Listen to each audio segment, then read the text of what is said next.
The Broadway Mall Association was founded formally in 1987 by groups of volunteers, of community members who were concerned about the conditions of the malls throughout the 70s and the 1980s. And what they did was they formed a nonprofit that would fundraise and provide resources so that all of the malls stretching from 70th Street to 168th Street would have good stewardship. I think one of the most exciting things about my work has been planning what we're calling the Great Greenway.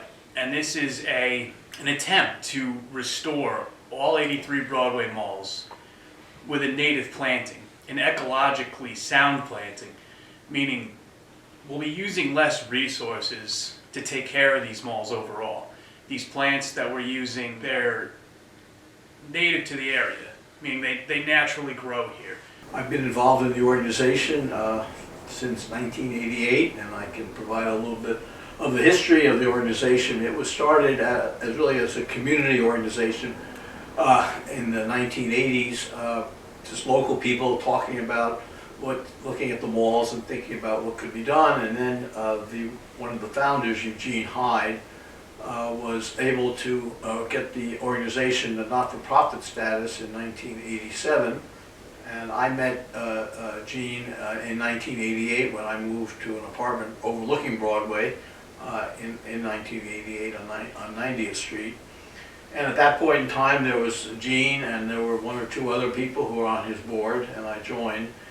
And then we really looked at what we needed to do, and one of the ideas that I had was to go to the buildings and merchants on Broadway to raise money for the care of the malls. And I think also it was clear to us, even though we had at that time $5,000 in the bank, that the long-term goal was to look at all the malls from 70th to 168th Street as our mandate, and so that we would not be just focusing on malls in a wealthier neighborhood. The malls run through in neighborhoods of mixed economic development, and some of the malls are quite different from other malls depending on how the location, how they meet the sun, and so on. So, but our goal was to see that all those malls were taken care of in the same way.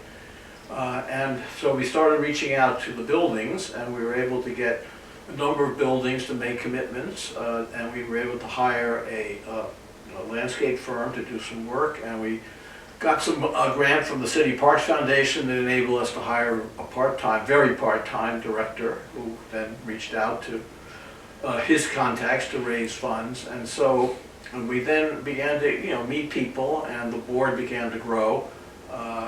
Initially it was just people who were interested got on the board, but over time we really focused on developing the board, bringing on people with particular connections or skills that we need in order to have a well-rounded board that can really work toward raising the funds we need.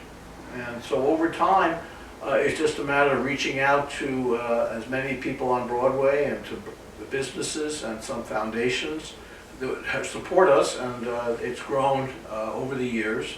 And now we're working on the Great Greenway project, which is an effort to renovate all the malls with native plantings and make them more sustainable. And we think that this is the way of the future, and we're working hard to raise the funds for that. And then we have, related to that, a very active public art program.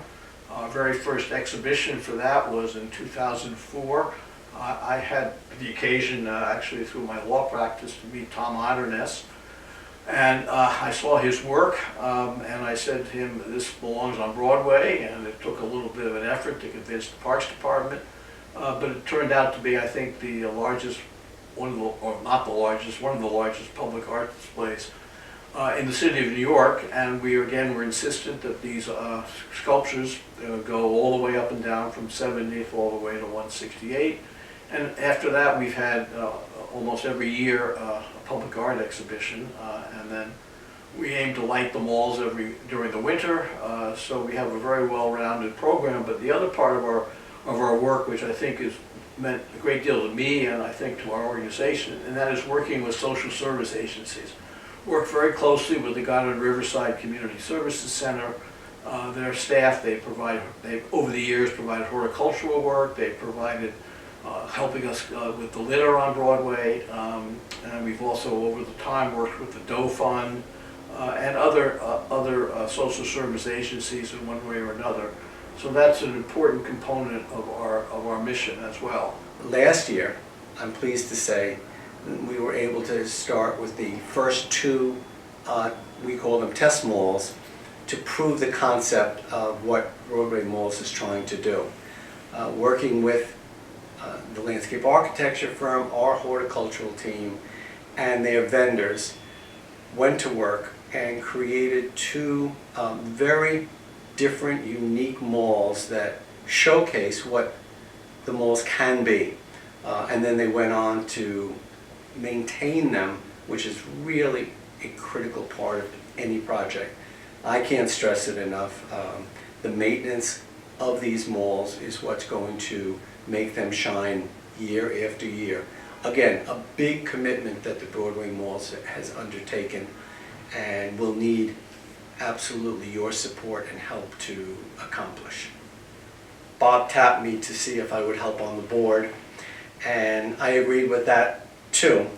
So for the last maybe 7 years now, I've been at this table helping in any way I can, helping the horticultural staff, helping the planning, but the board does, coming up with whatever ideas I think can help, because this is a very, very hands-on group. Everything is done really by a very small group of people, both board members and staff. That's the only way we can make it work. We don't have the resources that bids have, and so we're looking always to get support from the public. And I hope when you see this and see the work that we're doing and understand how important these malls are, that you will help support the Broadway Mall Association. I have lived on the Upper West Side for more years than anyone wants to know. How about 58?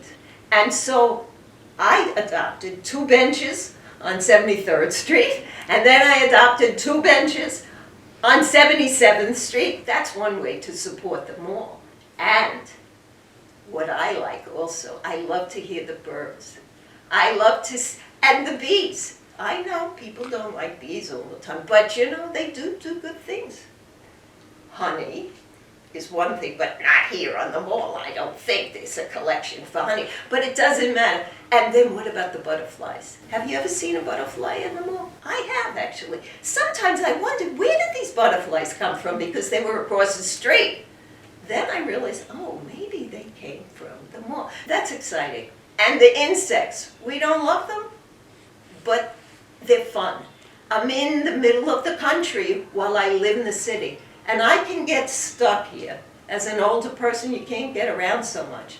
So I've seen a lot of changes in the mall, and every one of them is better than the one before. And it seems to be continuing, and that's what makes it so wonderful and beautiful.